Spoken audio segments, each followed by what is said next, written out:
Okay, this is my very first attempt at videotaping me fly tie fly. Same difference.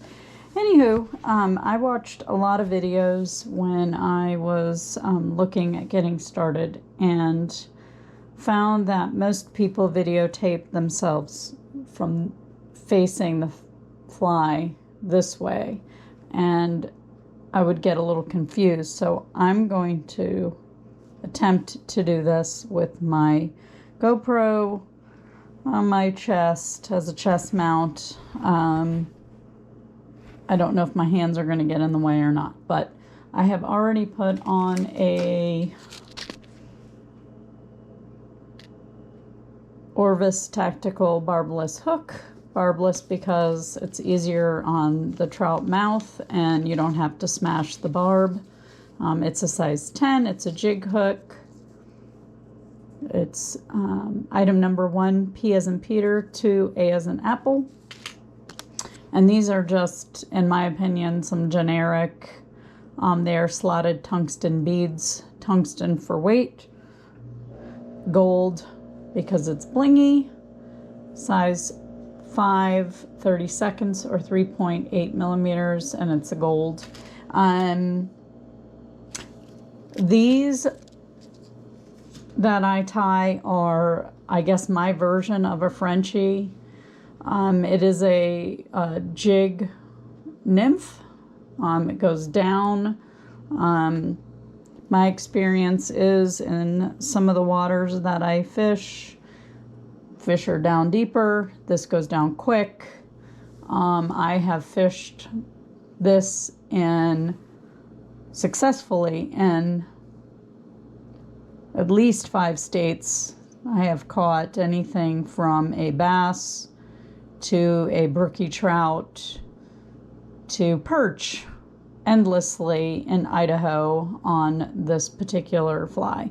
So it is my go-to, and hopefully this video will show you how it's done. All right, so first I'm gonna wrap on some lead wire. This is 0.15. I believe it came with my kit. I don't know. I wrapped 10 wraps on there. This, again, gives it a little extra weight. You can actually pinch this off with your fingers. And I shove it down into the slotted bead. Let me just show you one of the beads real quick. Can you see that? See how it's got that big slot in there? Anyways, the lead wire will go down in there. So give me a second. And then I just wrap the rest of this on the fly, or sometimes I will actually trim it off with some wire. With some scissors. All right, and then in this case, I'm using Ultra Thread UTC number 70, and this pink, I think it's fire orange. Anyways, this I tie the entire fly with, and it also causes a pretty collar.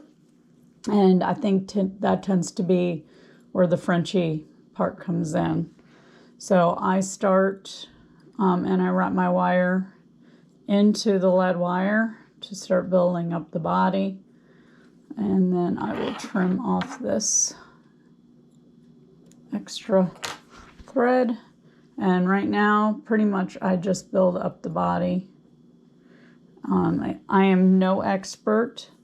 Please, please, please know that I am not an expert. This just happens to be a fly that I tie, and I use it every time I go fishing now. I will obviously use flies that I have in my box, but they tend to be a zebra midge, Also, one that I tie has a little bit of weight with a tungsten bead on it. Sometimes I will actually add lead wire to it. And I use that as a dry dropper, usually, if the water permits, tied underneath parachute Adams. But again, this I use strictly with a indicator. Sometimes I'll actually get creative and try and drift it without an indicator. Anyways, I build up the body a little bit. I try to actually get rid of some of that lead wire peeking through. Build up that thread. We are going to tie a couple more things on here, so that's pretty much where I go. And now I'm going to take this gold wire and there's no number or information on it. It looks like it's maybe extra fine, I don't know, but it is super fine and it does what I need it to do. I take probably about 4 or 5 inches. I'm not frugal. When I tie, again, being a beginner, it's easier just to tie. So I take it and I lay it on top of the body of the fly and I just wrap my thread around it and go all the way back. And I try to keep it towards me, and I'll show you why shortly. So this wire is eventually going to be a component that adds glitter to attract the fish, but it also serves to anchor the pheasant tail to the body. One will go counterclockwise. All right, so now I'm going to bring this all the way back. See, I don't know if you noticed, but I brought it all the way forward and I'm bringing it all the way back because now I'm going to tie in the pheasant tail. All right. This is a pheasant tail. I struggle with this because I never know really what section I want to use or how many I want to use. So I don't use the exact same. I think usually I take, this looks like about 8, and I will cut it off at the stem of, or I'm not even sure what that's called, of the, to cut it off right there.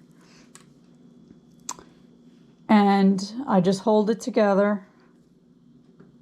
And this is going to be part of the tail. So I pinch it together. And again, I think there's specific measurements for how long you make a tail. I just do my tail the way it looks right to me. Again, not being a professional fly tyer, I guess, provides me with the non-need for, just get my way, to be exact. So anyways, that looks about right. It's actually a little long to me. I'm going to pull it forward. All right, so I went over twice tightly, went over one more time, and I pull these back and I go around.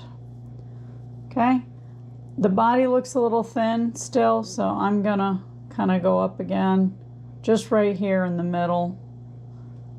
I am gonna add some dubbing, which will kind of bring that upper body a little more fuller. So now I'm going to bring this all the way forward and I'm going to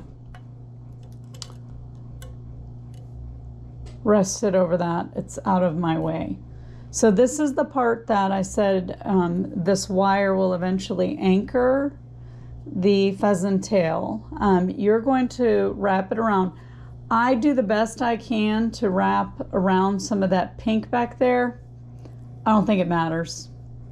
Like I said, actually, I've had fish hit this harder when it's starting to shred.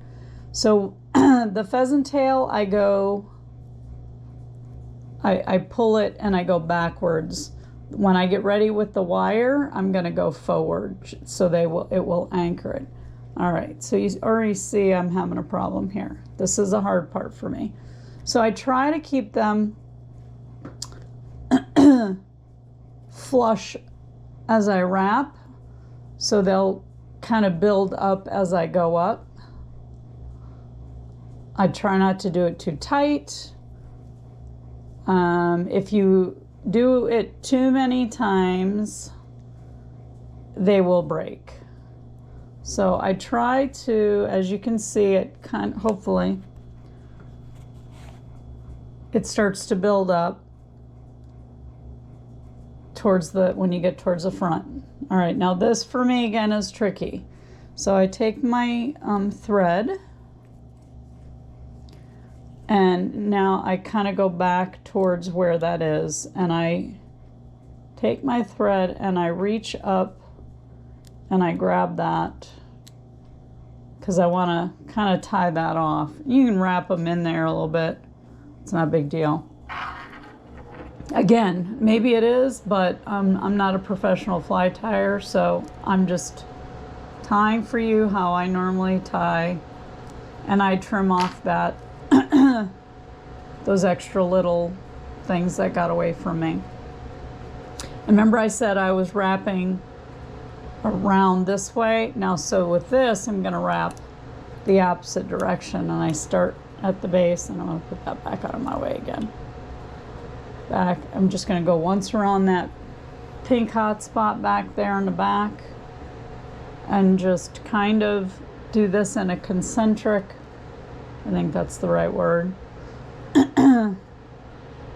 and a wrap around motion all the way up, and I'll go around the head once. And I'll take the wire, the string, and I'll hold the wire, and I wrap, and I wrap, and I wrap, just to secure that wire in place. I'll take my scissors now, trim that as close as possible, and now comes the fun part. I love dubbing. Maybe that's why I like this fly so much. Anyways, I kind of fluffed that out a little bit. So in this particular case, I'm going to use some hare's ear and some shrimp pink. And you only need a small amount. So the hare's ear gives a little more natural leg looking thing.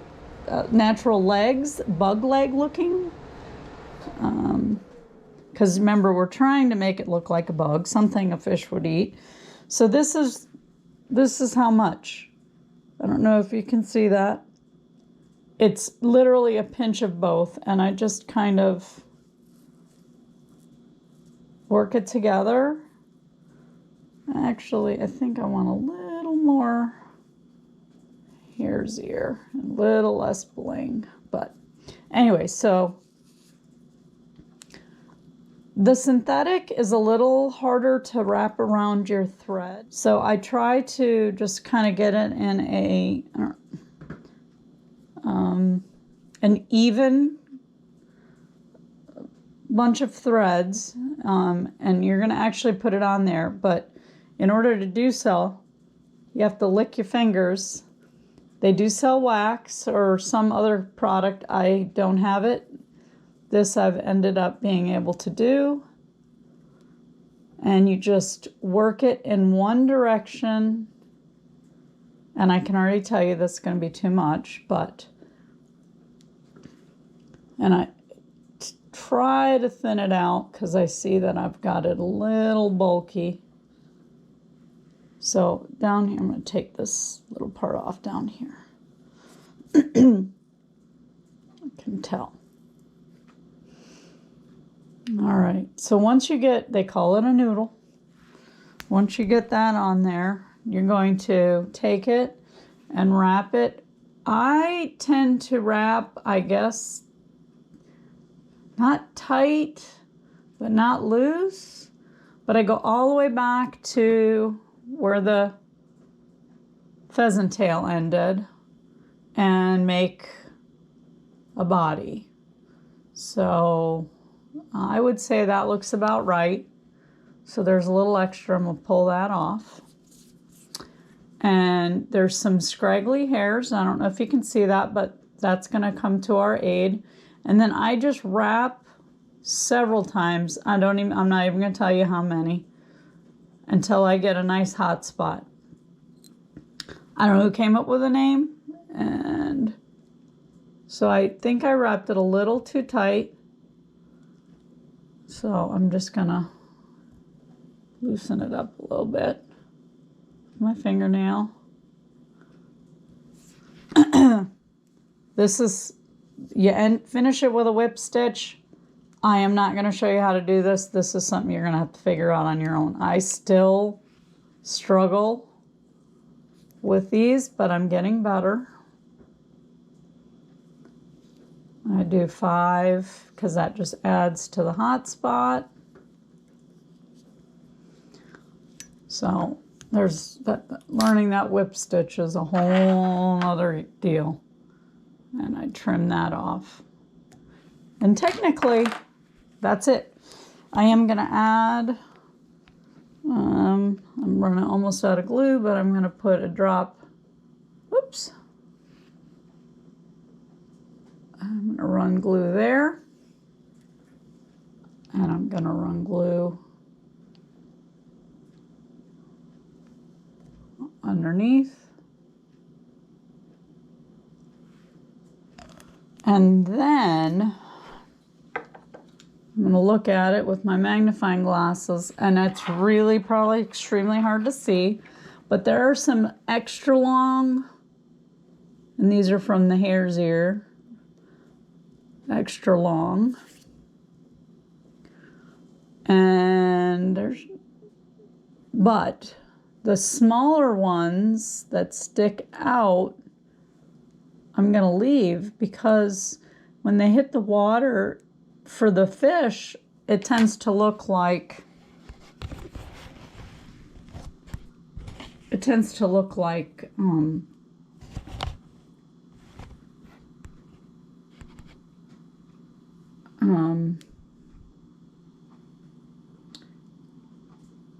insect legs. Wow, I don't know if you're going to be able to see this on the video. This certainly doesn't take a very good close-up. But that's it. Done.